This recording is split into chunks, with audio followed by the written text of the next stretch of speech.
Մինչ կգնաս կինոթատրոն վայելելու Քրիստոֆեր Նոլանի Ոդիսականը, դու պարտավոր ես իմանալ մի քանի բան ֆիլմի ստեղծման մասին։ Ռեժիսորը չի օգտագործել արհեստական լողավազաններ բաց ծովի տեսարանների ժամանակ։ Նավերը նավարկել են բաց ծովում։ Օպերատորները ֆիքսել են յուրաքանչյուր կադր մյուս նավից։ Ամեն բան իրական է եղել։ Հսկաները, որոնք որ վազում էին Ոդիսևսի եւ նրա զինվորների հետ, նույնպես իրական էին։ Քարանձավը իրական է, որտեղ որ նկարահանել են ցիկլոպի հետ տեսարանը։ Ցիկլոպը CGI չէ, այլ անիմատրոնիկ, այսինքն ռոբոտացված կամ մեխանիկական տիկնիկներ, որոնք կարող են շարժել գլուխները, աչքերը, բերանը, վերջույթները եւ փոխել դեմքի միմիկան։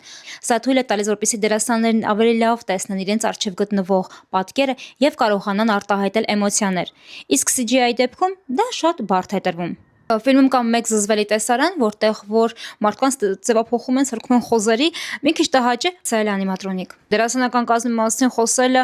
արժե։ Matt Damon, Anne Hathaway, Tom Holland, Charlize Theron, Zendaya, Robert Pattinson։ Ֆիլմը նկարահանվել է IMAX տեսախցիկով։ Թե ինչ է դա, կարդացեք մեկնաբանությունների բաժնում։ Ես ձեզ խորհուրդ եմ տալիս վայելել ֆիլմը, որովհետև ես հիմա գնում եմ նայեմ երկրորդ անգամ։ Էմոցիաներս շատ է, ես ամբողջ ընթացքում բերանս էսենց եմ նայել։ Պատկերացնում եք։